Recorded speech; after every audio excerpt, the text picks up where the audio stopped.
Hello and welcome. Thank you for joining us today for the complimentary ICMI webinar, How to Successfully Implement New Channels in Your Contact Center, sponsored by Bold Chat by LogMeIn. I'm Erica Maroy, Community Specialist here at ICMI, and I'll be your moderator today.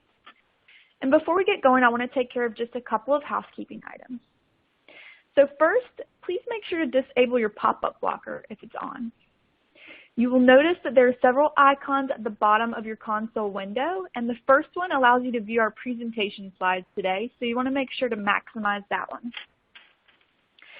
Next, you'll notice a Q&A icon, and we'll be saving some time at the end of today's webinar to answer your questions, so you can participate by submitting a question at any time throughout the presentation. All you have to do is type your question into that window and click Submit. Now, if you experience any technical problems during our presentation today, you can click the question mark icon on your console to access our event help guide. Clicking on the other icons that you see will give you access to speaker bios, more information about our sponsor Bold Chat, as well as some information regarding upcoming ICMI events, resources, and research. And speaking of upcoming events, we would like to invite you to join us in Long Beach, California this May for Contact Center Expo and Conference. You can actually register using the promo code you see on your screen for an exclusive discount. You can find all the details at icmi.com/ccexpo. Now, before we get going, I do want to let you know that this presentation will be made available for on-demand viewing following our live event today. You'll receive an email in the next couple of days with instructions for viewing the recorded presentation. You can also download a version of today's slides in PDF form directly through this console. And at this time, it's my pleasure to introduce today's speakers. I'm joined by ICMI Certified Associate Cheryl Helm.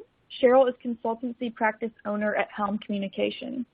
I'm also joined by Cody Smith, and Cody is Senior Solutions Consultant at Bold Chat by LogMeIn. Now, as I mentioned earlier, you can learn more about both of our speakers by clicking the speakers icon within the console. And one final reminder before we get going, please remember to be social and share what you learn. Don't forget you can access your social networks directly through this console, so we encourage you to keep those conversations going. And with that, I will turn things over to Cheryl. Thank you very much, Erica. I appreciate that introduction. Welcome, everyone, to today's event. When Erica and Cody and I were thinking about this presentation, we know there's a lot to cover in it. So I'm going to start first with a rather broad framework to begin. How would we go about implementing a new channel? So with this framework, what I'd start with is what we usually would start at talking about in anything when we deal with technologies or applications within a contact center, of course, are our people, our processes, and our technology that supports that. We're going to look basically at, first of all, people. And when I talk about people here, I'm looking, of course, at our customers first.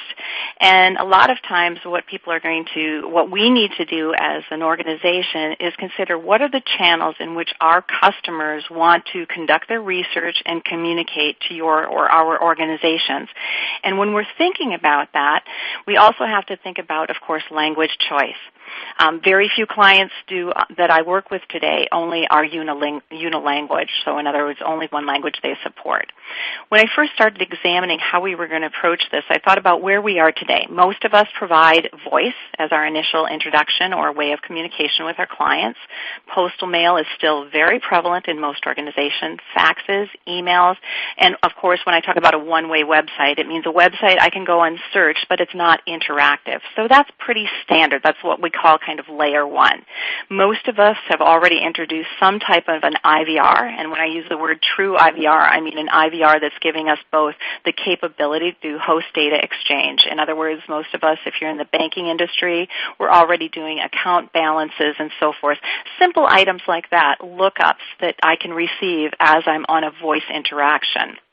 What I do appreciate is those that have implemented an IVR have not only implemented from what I call a touch tone capacity, so I'm using my keypad to put in my account number or choose a selection, but what I'm finding is that the customers, the organizations that I work with that are implementing IVR as well are also giving the option for speech recognition, because when I'm driving along, I'm not going to be wanting to press my keypad as I'm driving. I want that capability that when I call in, there's natural exchange of information and language. In fact, with my bank that I'm dealing with today, they now have my speech recognition. So when I call in and they ask who's calling, I can say Cheryl Helm. And automatically, they, knowing my history, can begin to direct where I can start to go with that contact. Probably, why is Cheryl calling in? It could have been she was on holiday last week. Actually was in St. Martin, and I had some issues with my credit card. I mean, that's what I'm talking about when we really get into an intelligent, interactive speech or IVR capability. Also, then we get into interactive websites, co-browsing, and then having virtual agents. Another way of communication and interaction, of course, is through chat. And you can have chat with virtual and live agents, a combination of both. The reason why I've highlighted chat we'll come to here shortly. And as we go to our next step, we're looking at, of course, at our mobile applications, SMS, text messaging.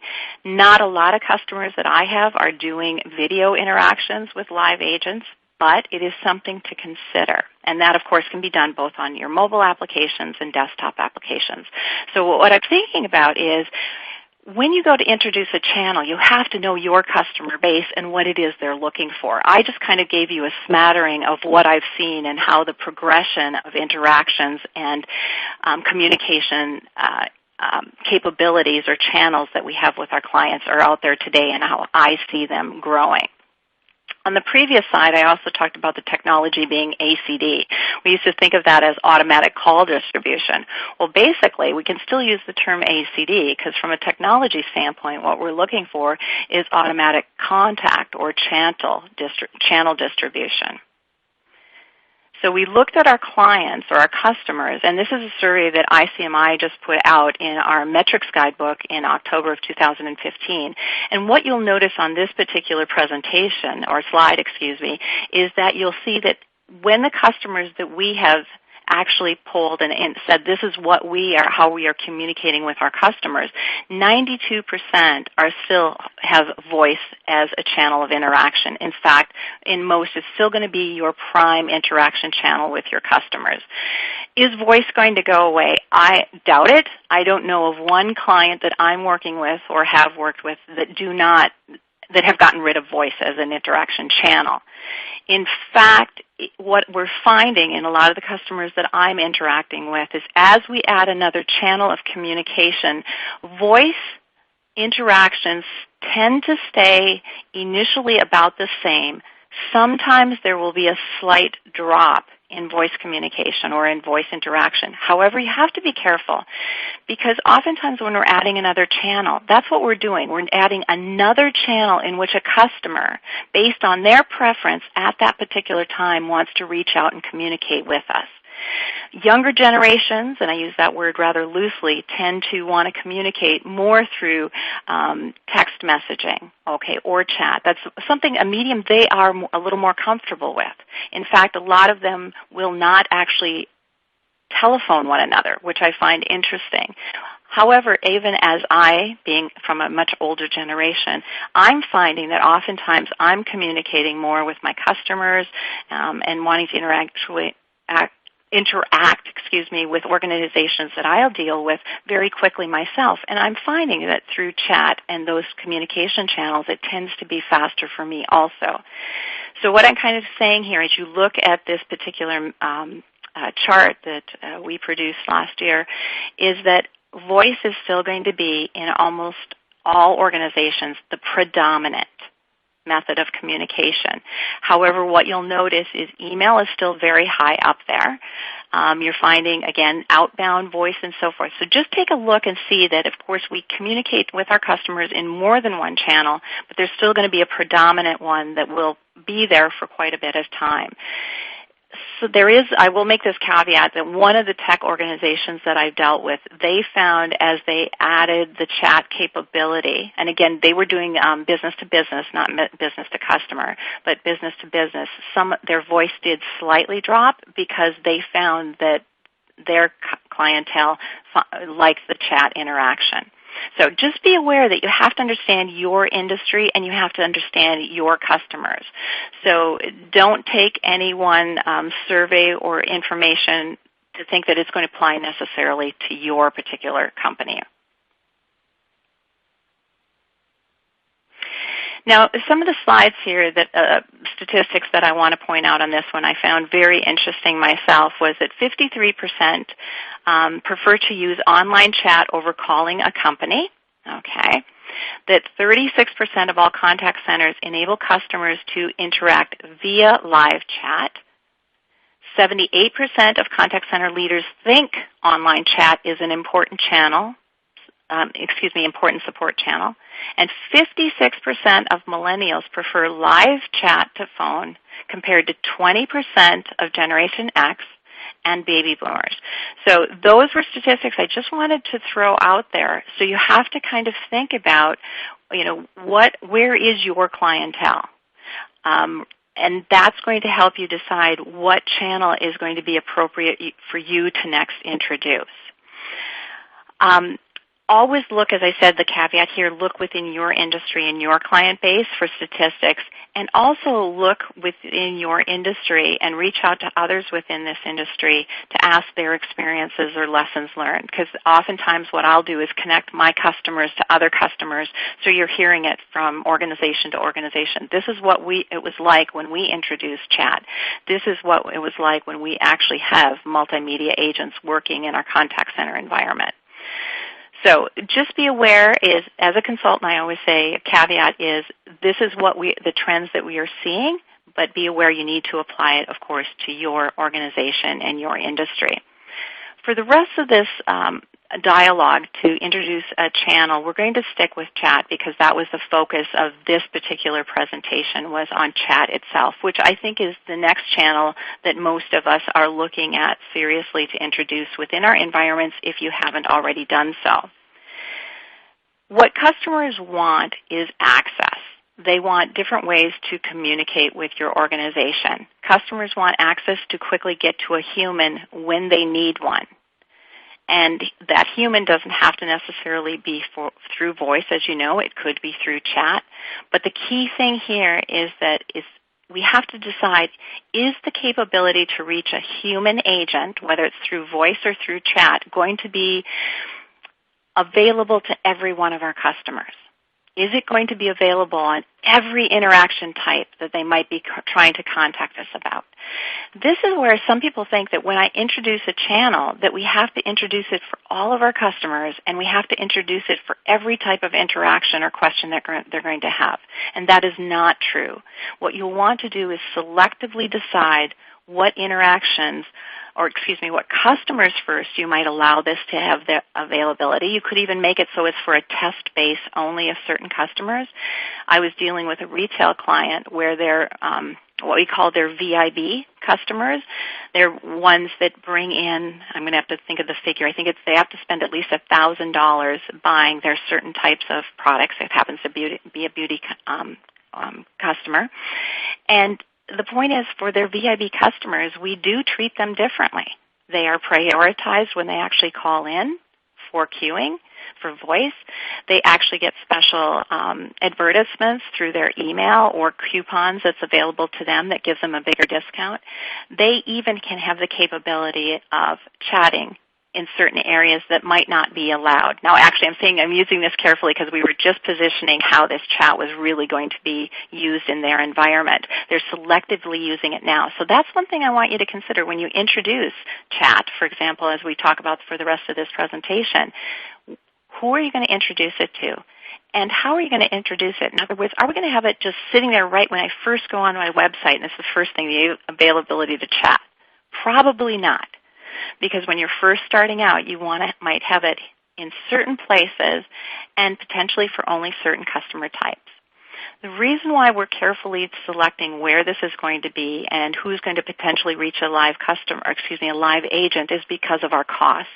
Remember, your agents are usually going to be anywhere from 70 to 85% of your contact center budget. So we need to use these agent resources very preciously, and that's what I cost, because it is going to determine live agents do cost a lot more than just, again, having someone do an FAQ or waiting longer for an email. So things like that you really are going to consider.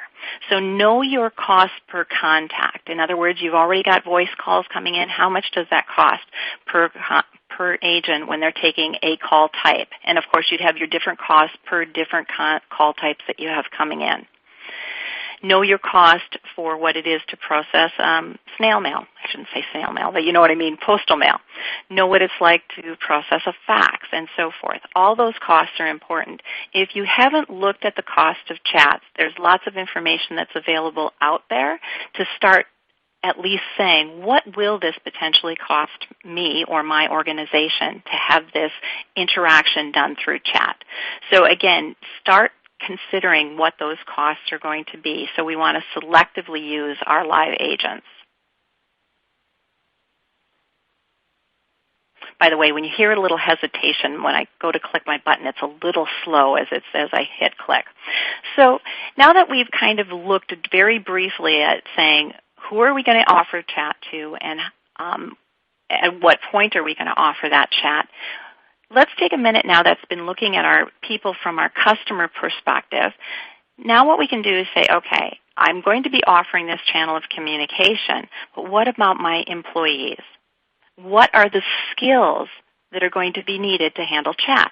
Is it going to be just like sending an email back? No, it isn't, because an email is not as interactive as we say. An email has already come in. You can take your time. You can compose your emails and so forth. You've got a lot of the templates. Same with chat. We can have a lot of the templates already set up with the quick little answers that they slot in.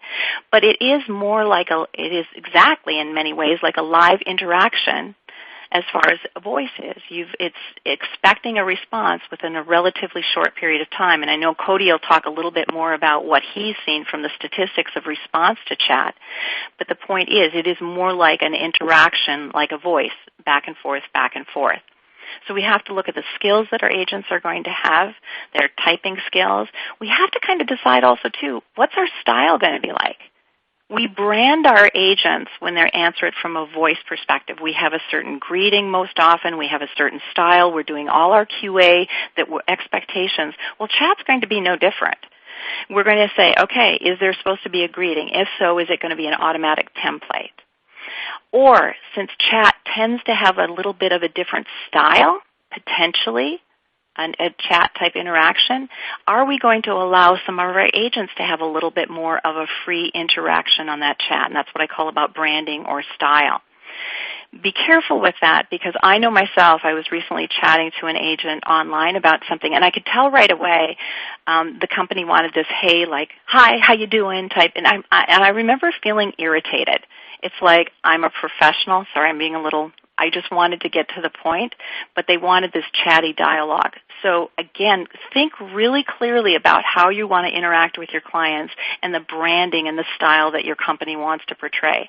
I know with a lot of the insurance companies that I've been dealing with, that's one of my key client or industries, is that chatty style is not their style in general on voice. So we've been talking about when we introduce chat, what's the style going to be like? How do you want to portray yourself in your organization, and are we going to have that same style as a chat agent? I know I have my preference as a consultant based on the experiences that I've had from a customer perspective and branding, but again, that's a discussion that needs to be held as you're introducing chat. Another thing I found fascinating is a lot of the clients are dedicating agents to chat, and partly I understand the idea behind it. However, from an agent utilization point of view, dedicating an agent to one particular channel type, I don't think it's necessarily wise. It can be done, but I always like to look at agents that have the capability of doing more than one contact type. Now, of course, there's going to be the argument of, can you really switch from a voice to a chat? Well, yes, I think you can, depending on how we've been educated and trained and how many chats we're going to allow and so forth. So there's a lot of things I want us to consider, but I am not a true advocate of dedicating an agent to one particular channel type. I don't think that's necessarily using a resource as well. taking the next step then, and I'm going to step away then from the skills because there's a lot more involved in the skills, but I want us to just park that because we only have a few minutes here to cover this topic. The next thing we have to think about when we're introducing chat is what types of exchanges will be allowed within the chat session. Cody will talk more, of course, about strategically placing this chat capability. But for example, is it going to be basic Q&A? Or are we going to allow this to go more into depth? And the reason why is a lot of the clients I'm dealing with said, well, you get to this certain point and then there's the whole security issues and authentication and da-da-da-da. Well, they haven't thought through a lot about how we could do those procedures through a chat session. But the thing is don't let that prevent you of using chat as a channel. But the key thing is saying, maybe there is a certain point because of regulations that you've decided I have to stop the chat at this point. So what you need to do is forewarn the client if you are going to say there are only certain chats or certain place we will go to in this conversation with a chat session, and then we're going to have to switch to a voice for these various reasons. Forewarn your customer. Or at least be prepared, because I think that can be very irritated when we all of a sudden are being pushed to the voice channel without being warned that that's where we might have to go. Okay. Another thing to consider is in the processes. Excuse me, everyone. I'm sorry. I think my chat there. I knew it went one too many. Now, I have to switch a little bit away from the framework of people. I touched on it very briefly, looking at your customers and what they wanted, and then looking at our agents and what we have to do to equip them to handle that next channel. Now we have to think about all the processes that need to be in place. So if a channel has to be switched, as I said, from a chat into a voice interaction, you have to think about, can the customer be connected to the same agent easily? So in other words, we've been chatting away, and all of a sudden now we need to change to a voice. One thing to consider is oftentimes your chat agents might be agents that are skilled well, they can type well, but however their ability to necessarily interact via the voice is not as good. And the reason why I'm telling this, I have a lot of customers that do have their chat that's actually being handled overseas. And very well. In fact, it's one of the mobility clients that I interact with. However, that same chat agent might not have English speaking without too much of a heavy accent. So that's where it could have been chatting with an agent, but now let's say we do have to turn into a voice interaction. If I cannot be easily connected to that same chat agent that I was just chatting to, we have to ensure that when you actually transfer that session to a live agent queue, how are we going to handle the transfer? What if the person has to wait in queue? These are all the things naturally you just have to think about before you have it move from the chat to the voice interaction. Another thing when I was thinking about all of the things we need to consider when we're implementing chat is that if the customer will have to wait in the voice queue, how is this going to be handled? So again, it's no different than transferring a voice to another voice agent, because sometimes, let's say, we've had to go from level 1 agent to a level 2 agent. It's the same type of consideration. How are we going to do this? How is the customer going to be warned? What are the information we're going to provide to them? And when the transfer actually gets transferred, do we make sure that all the interaction history is easily handled off to that next agent so they very quickly can grasp what was going on? So that's very, very much important. And along when we talk about transfer is metrics. No longer are we just thinking about what we used to call call-by-call metrics or cradle-to-grave as far as voice contacts. Now what we have to think about is, of course, cradle-to-grave when it comes from contact to contact, or when we switch from, of course, a chat, or let's say we started in the web session, we were doing some searching, all of a sudden I hit my chat button, I started chatting to an agent. Now for whatever reason we have to be transferred to a voice particular session. Believe it or not, from a statistical standpoint, I want to see cradle to grave of that. And that's part of the data mining that we talk about, but it's also critical in understanding the customer journey.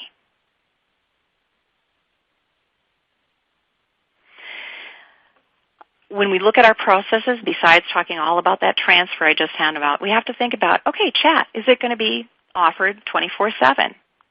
Is it going to be offered within the same time frames as our voice? Or is it going to be less than or greater than? So these are all the things when we start talking in ICMI terms, we talk about our customer access strategy. We have to consider this. I do have places, and I'm just going to throw this quick story out. I love using chat. I happen to go on to the provider that I deal with in my mobility, and I was in the U.S. and I was quickly chatting because I have to change my plan every time I go there. And as I'm starting my chat, because I actually have to press the chat button, and then I started to type in my question, I had to type it all in, and then when I hit enter, it says, oh, chat's not available at this time. I was really not happy with that. So there is, again, a little thing that was missed on that option to have that chat at that time should be grayed out if there's not a chat agent available. So little things like that we have to be aware of as we begin to introduce this in. Now, another thing what's interesting is one of my clients said, yeah, we want to introduce chat, because we're kind of understaffed. We just don't have enough people for voice calls. And I had to smile to myself, and I said, so how is chat going to help you? Because if we aren't staffed appropriately in the first place, adding another channel isn't going to be extremely beneficial. And the reason why I say that is I'm a channel surfer, meaning I will often call in on voice at the same time I'm on the website searching for something. And I will start to chat and see where I get my answers first. So there are people like me that are on more than one channel at the same time. Some people do it to see if they get the same answer. I do it just to see who's answering me faster and where I can get the answer the fastest. Because I'm just one of those people. I want the answer and I want it now, probably like most people because we're all in a hurry. So these are things I want you to consider as you're looking at chat. Is, staffing is going to be important. Staffing has to be appropriate for that new channel. Another thing that we want to consider about is what customers will have access to live chat. I mentioned that a little bit easier, but you don't have to offer it to everyone. That's one thing to consider. Strategically place it in a place where you can start with what we call maybe a test bed. And then, of course, what types of exchanges will be carried over live chat. So I've mentioned that already. I'm just kind of re-emphasizing that as we look at the processes of implementing chat.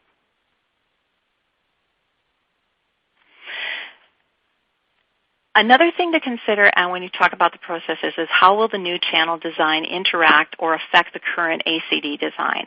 In other words, automatic contact distribution. How quickly can chat be redesigned? This is things when I'm looking at voice design for contact or call flow. Same thing will apply to chat. I'm going to have a certain service level agreement that I'm going to have with who's ever implementing my chat. If I need to change the flow or I need to do something differently, if I need to add new agents to skill called chat or the skills that I have, what tests are going to be performed prior to changing that? So these are all things that we do when we're implementing a new voice call flow. Think of the same thing with chat. We have to consider all these things that we consider with voice, the time of day that it's going to be offered, the days of the week, and so forth. And what chat history will immediately be emailed to the customer or ask if they want to be emailed. This is another thing that I like, is that in most organizations that are offering chat, they will either have an icon at the end that says, do you want this chat to be emailed to you? Or some will do it automatically. You'll have to consider, do you want to offer it or do you want to do it automatically for the client if they've provided, of course, their email address. Another thing to consider with processes is how will chat be integrated into your HR processes, your educational processes, and your QA. So I've made a few lists of things right there that I want you to be aware of. Thank you, Erica, for that wrap-up little point. Technology, another area that's going to be huge as you look at chat. Please note, by the way, I started talking about people, processes, and did you notice technology is last? I love technology. That's where I came from when I first started in this industry. But we have to look at those other two things first before we even begin to look at what box we're going to use. What I want you to consider on this particular one, of course, is how the new channel integrate into your current ACD system. Depending on what vendor you have for your ACD, they might already have a multimedia capability. And I'm going to just briefly talk about here about integrated versus omni-channel to kind of sum this up. Also, don't forget when you implement chat is how will this affect your workforce management planning? In other words, we have to make sure that you're going to be able to get data and information to your workforce management team. And if you're already using a tool that's getting an automatic feed from your ACD for your voice contacts, like the time of the contact and so forth, what you're actually going to need to do, of course, is can I get the same type of data feed based on my chat to my technology that I have in place? Okay, metrics. Don't forget about a service level or average speed of answer metrics. Look at the difference between total chat duration, which is start to finish, versus the total active chat duration. And I'll get into that later. I'm speeding this up a bit because I didn't time myself as well as I had thought, everyone. I apologize for that. And also to the last but not least, passing this information off to a workforce management tool if you have one. So the definition very quickly of what I'm calling multi-channel non-integrative chat simply means when you have your voice contacts are handled by one particular system, vendor's box as I call it, and maybe you're implementing chat and that's going to be handled by another vendor's tool, which is quite common in the industry. That's what I'm seeing. What ends up happening, my only caveat or consideration I want you to know about that is you're actually supporting two different systems with two different metrics or raw data feeds for the data. You're putting agents in two different systems with two different skill sets and so forth. So notice the difference between what I call a multi-channel non-integrated environment into what we call an integrated multi-channel environment. And this can be done with a third-party application that would kind of integrate the two that are separated out. Or in some vendors, they do have what we call a multi-channel capability.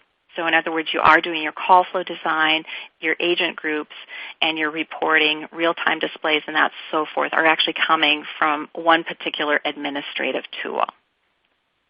But last but not least, I want to just say then what is omni-channel? And I call this nirvana. And my description and others in the industry, how we use the term omni-channel, it simply means that regardless of the channel the customer chooses, agents can recognize the customer and if they have visited your organization before. In other words, what we're doing is whether it's a voice, email, fax, even postal mail, those types of channels now we have captured that information and we can begin to understand the customer from a holistic perspective.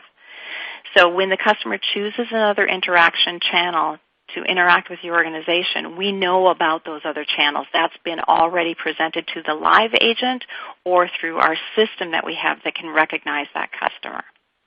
So basically what I'm saying is I call that nirvana or omni-channel is true understanding and a true knowing of the customer, both from an incoming and then proactively reaching out to our clients. So I do apologize. I've run over just a bit, Cody, so I hope I haven't scrunched in on your time too much there. No, that's not a problem. Thank you, Cheryl.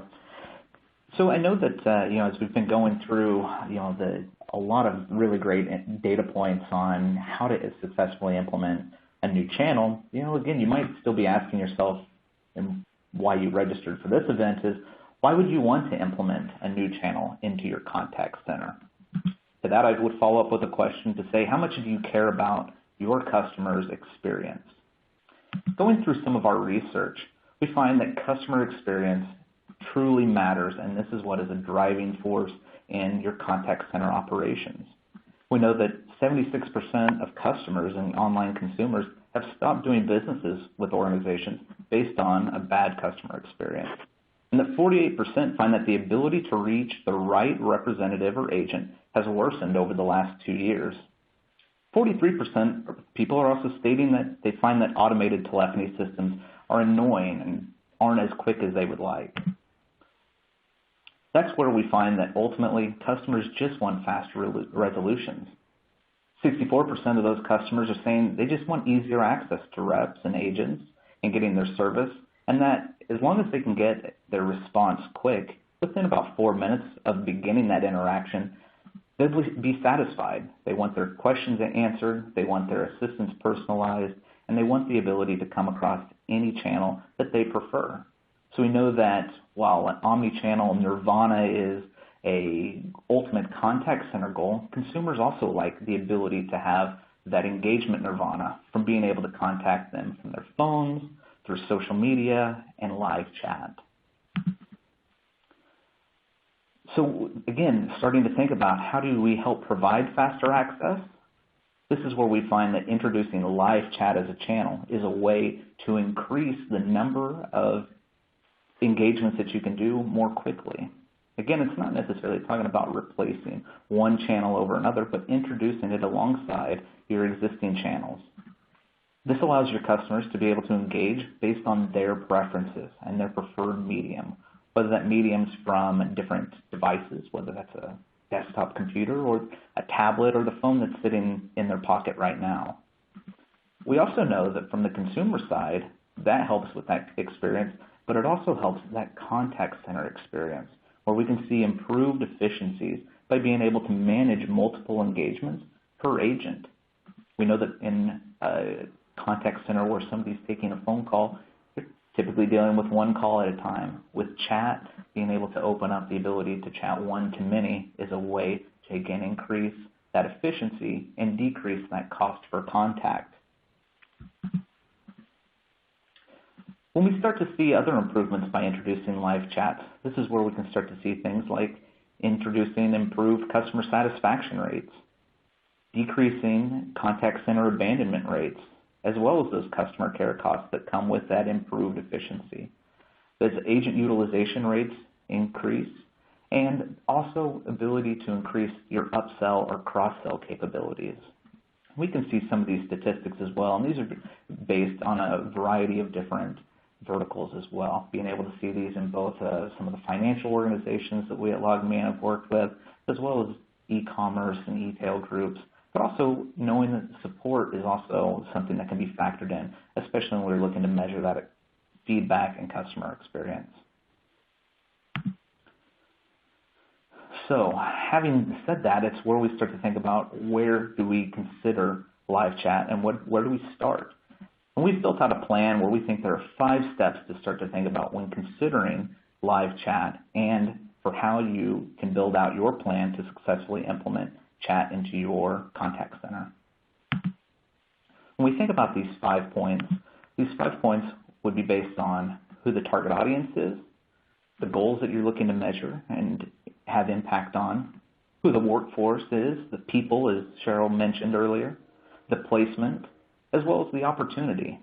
And so as we dive into each one of these different topics, we think about, again, taking these piece by piece. When we think about that target audience and who we would need to interact with, we think about who is your ideal customer and person that you want to chat with. Are they the VIBs that you're interacting with, and do we present this in certain areas? Are these users going to require sales assistance, support, or possibly both? And do we need to chat with mobile customers? We know that from our research and some of the research that's out in the field that the shift to mobile interactions online is growing year over year. That's not just in one geographic location, but that's worldwide. So as you start to think about as you grow this, are we looking to do this for sales, support, or both? And that can help dictate some of that target audience and how you can build out this plan for implementing chat. Now, while we know who we would want to chat with, we need to know how we can measure those goals and how we can measure this, that chat is an effective channel. Again, thinking about being conversion focused, if we're looking to increase sales or increase the upsell rates that we have.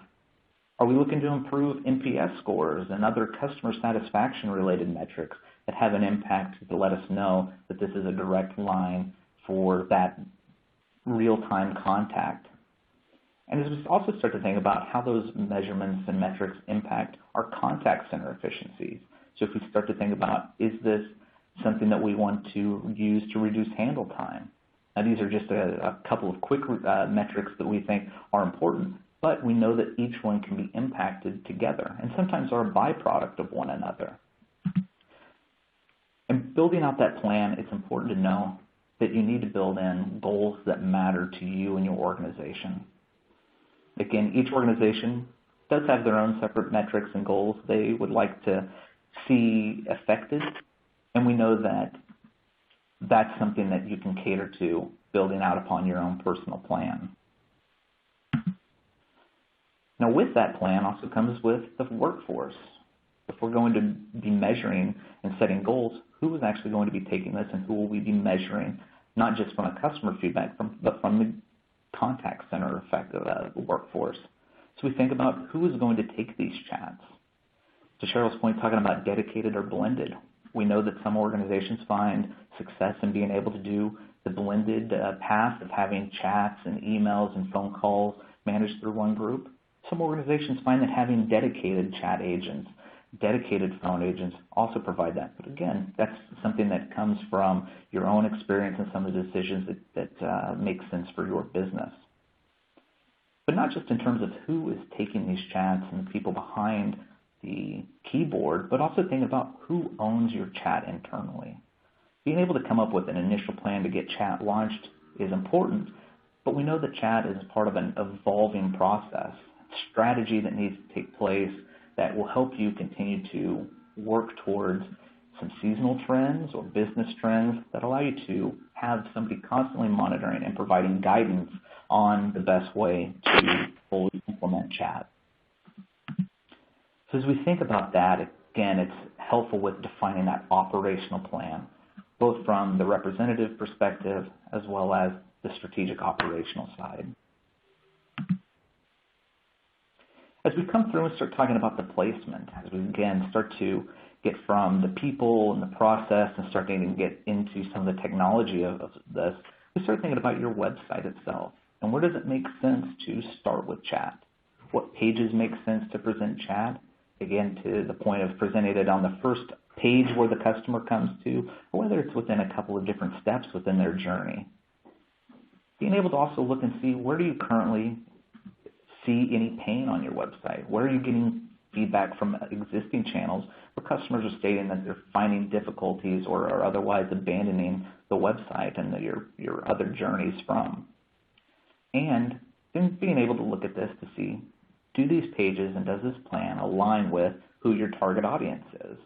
So again, making sure that those two things tie hand in hand together, and having this information is something that most websites now have available through the use of analytics. So that's where we would strongly urge you to build a plan that's built from those analytics to give you a good starting framework for where you would introduce chat. Lastly, we think about the opportunity. And when we think about the goals that we would like to measure and see, we ask, what would a 5% increase or impact on any of your goals look like?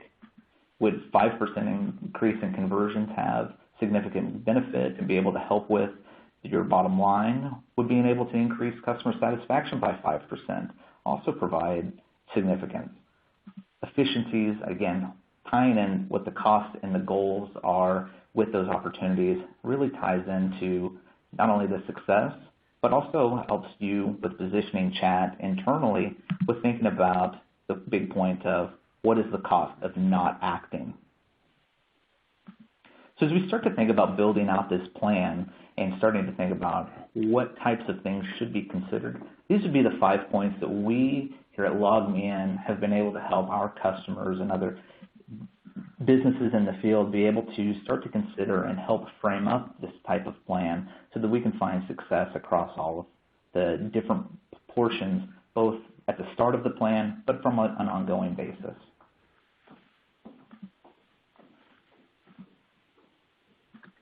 Awesome. Well, thank you, Cheryl and Cody, both. You've certainly given us a lot of information to consider today. And as we promised earlier, we have saved a few minutes here to take your questions. So if you haven't already, feel free to submit any questions that you have. But before we get into those questions, just a couple of quick reminders. I have seen a couple of people ask about a recording. And yes, we have recorded today's presentation.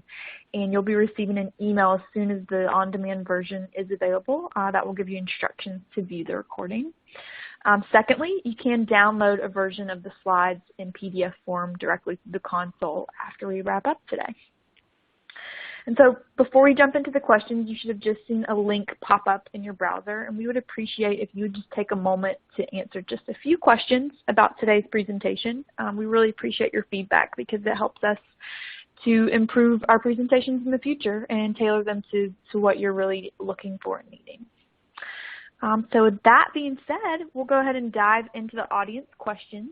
And I've seen a couple of interesting ones come in already. First question says, is omnichannel service crucial to every business model? And if not, what types benefit the most? So Cheryl, I'll let you kick it off first. Well, I mean, when I say nirvana, I think that is where we eventually want to be. It all depends on where you are today. I haven't seen a good omni-channel yet. I think we're always going to be going towards that, and there's so many caveats to omni-channel too. I mean, we barely touched on it. Cody mentioned a few things, and it's really, in the end, is going to be what you envision, because I even started to talk about that proactive. And when you think about it, for myself, being from a little bit older generation, some of the creeping, some of the advanced things that you pop up or send to me, I personally don't appreciate that. But it's interesting when I'm talking to my daughter and some of her friends, and it does depend on, of course, the product or what we're talking about, but they are very receptive to that. So, again, I think that's an ever-developing, and yes, you should be, my perspective is, as a consultant, is yes, I believe we should be working towards that. Cody? I completely agree with that. Awesome. Well, we will keep rolling then. Curious, someone within the audience is curious to know if either of you can share any agent-level perspectives that you've heard on new channel implementation. Have you heard any of your customers share any agent feedback on new implementation process? Cody, you're going to go first on this one. I've got one. I'm just trying to dig in my memory banks here that was really good. Certainly. So, I'd say to start with that, I think getting the agents or the representatives' feedback is an important part of thinking about the technology and the rollout, whether that's being able to provide assistance in some of the FAQ type of predefined responses and tools that can help make their workflow easier and more streamlined, to being able just to take the feedback to see what types of channels these users are more comfortable with. Again, when we talk about some of the multi-channel and omni-channel blended workflows that come into play, we find that while agents can do these, some tend to be more comfortable with one channel over another. Somebody who's more comfortable with speaking and being able to take phone calls might not be as somebody who is well-versed in the keyboard and the typing speeds and knowing all the functions that they would have presented inside of a chat interface or an email interface. And that's what I totally agree with you on that one, and that's why also, too, even when we start talking about multi-languages, for example, there will be some people that are really good in English, and French isn't too bad, but I wouldn't, and then someone else might be great in French and English, so I'd want them to get French first, like be a second choice. And that could be the same as you're prioritizing your agents with these channels. And I think, too, introduce the channel carefully. But when I'm first hiring, I'd be starting to hire now for what I'd call an agent that can be multi-channel, can be. But if I have someone that's going to be really great with the voice and, let's say, video might not be, there's no reason why I would eliminate that person from a choice. I think a lot of it goes back to education and training, ensuring that we've properly prepared them for the channel, not just said, here it is. And I think we know that today, but adding a new channel is no different. We really have to educate and prepare them before we put them in there. And I personally, when it comes to the number of chats, tools have different capabilities, but also, too, why would I push 5 on someone if there's no way they can handle it? And I'm just throwing that out as a number. It's one of the systems I work with. The most you can have is, 5 at a time. And I'm thinking, to me, that might be just a few too many. But the flexibility of saying, well, maybe Cheryl can handle 2 and 1 email at the same time. So it depends. I like that flexibility and introducing it slowly. Awesome. Thank you both for the insight there. I just had a new question come in a moment ago. I'm curious if either of you have any insight here. What do you typically see in successful cost-benefit analysis to support a chat rollout? First of all, making sure I've talked to finance and I'm using the right numbers, that we're in agreement on what the cost per contact is, that I've involved finance, I've looked at all the elements, and I'm consistent in that utilization of that model throughout all my contacts. I would agree. That's a big part of being able to understand the full cost and being able to know that, both from the finance perspective and the HR perspective of knowing that particular cost can help really tie into that whole analysis. Excellent. We'll keep rolling along, getting lots of good questions coming in. So we thank you guys for participating, and feel free to keep them coming. This latest question says, with NPS improvement being a major goal in my company, what would be the most important aspect to consider for quality evaluation of chat interactions? Okay, I'm going to have to say I am not an NPS promoter, so I can't even go there. So I would say for organizations that where NPS is a strong factor in measurement, I would say that being able to, first being able to provide a form of measurement and an interface to capture that feedback alongside the interaction is important to do. And again, when we think about things like post-chat surveys and not only being able to ask the NPS question of, being able to, would you recommend the organization to a friend or family member, but also being able to capture other feedback and other questions alongside that question. While the 0 to 10 or 1 to 10 scale rating might be able to help tie into this, there's also additional context that can come with other questions alongside this, such as asking, based on this session today, was your question answered? Just a simple yes, no. Being able to capture just some anecdotal feedback in terms of comments or just a feedback field is something that helps give additional information alongside that NPS rating, so that when we're looking at this, we don't necessarily know what those promoters or detractors look like, but can see that alongside that data as well. And that's, Cody, I'm glad you elaborated, because I just throw NPS out completely, because to me that doesn't give me any information when I'm evaluating my contact center and the channel of communication. I look for much better feedback, and I use that as, again, since we're capturing the whole interaction, it is so great to look and see how that interaction has been handled. Context is key. Absolutely. Thank you, Cody and Cheryl. Let's see, we had a couple more questions come in. And this one is around metrics, an ever-popular topic. So one of our attendees says, one metric we really craved with our last chat tool was concurrent chat time for agents. Yes. Are you guys seeing this becoming a standard metric? Well, yeah, you have to. The thing is, that's what I just briefly mentioned on metrics. It's so key because, and not only concurrent, we have to know when you're measuring concurrent, how many is that? Because that we need for a workforce management tool for planning. I need to know concurrent. I not only need to know that, I need to know that, because you're really only ever on one chat at a time. Okay? I'm either typing here or I'm typing there. Right? So there's concurrent, and then there's actually from start to finish, and then there's actually when I'm on the other chat, the other ones are technically, and I don't yet like to use the word on hold, but they're technically not active at that time. You are not typing on two at a time.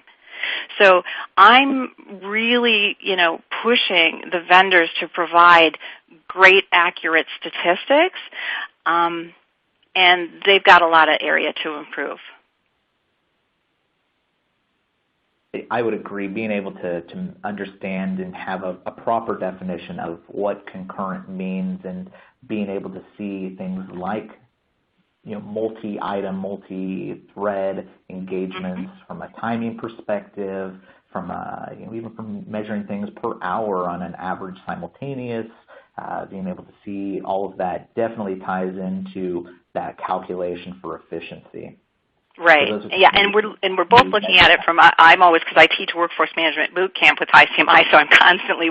You're usually going down to the half hour, the 15-minute increment for the voice contacts, and they're so straightforward. Well, I shouldn't say even that; those metrics get messed up, but that's really key.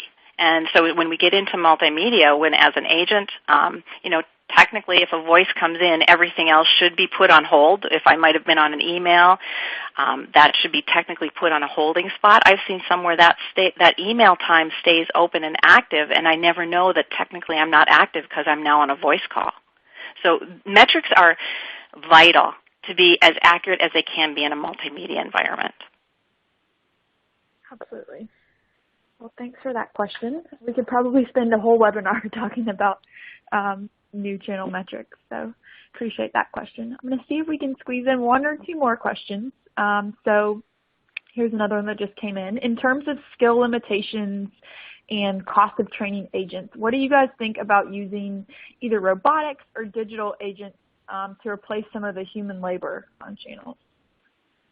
I think it's great. Wherever we can have a virtual agent that can start the dialogue and then channel that action, great, the better. And I think that from what we found with our research as well is that there can be some benefit, but it all ties back into the strategy and knowing that it is not always a matter of using robotics or virtual agents to replace, but using it in tandem in places where it can be most effective, especially in environments where you might be dealing with sales and support-related chats. Being able to know that if somebody's coming in into my queue with a sales type of question, I would want to get involved with that person with a real agent more quickly than I may want to with a support type of question, which might be able to give some self-help leverage before being able to escalate to that. So I would say that there's certainly benefit. It's just knowing where to be effective with it.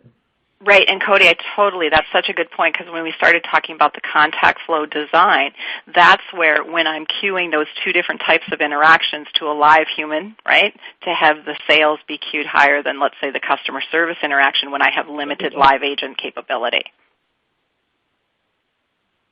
Absolutely. Absolutely.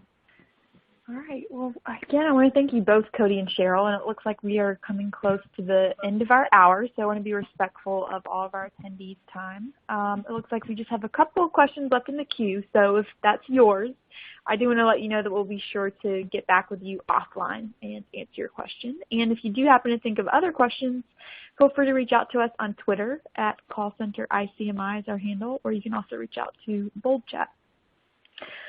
Just a couple more quick reminders. Don't forget to download a copy of the slides in PDF form directly through your console after we end. And then do keep an eye out in your inbox in the next couple of days for instructions to view the recorded version of the presentation. I do want to mention before we go that this presentation is copyright 2016 by ICMI. Presentation materials are owned by or copyrighted by ICMI, which is solely responsible for its content, and Bold Chat by LogMeIn is responsible for their content and opinions.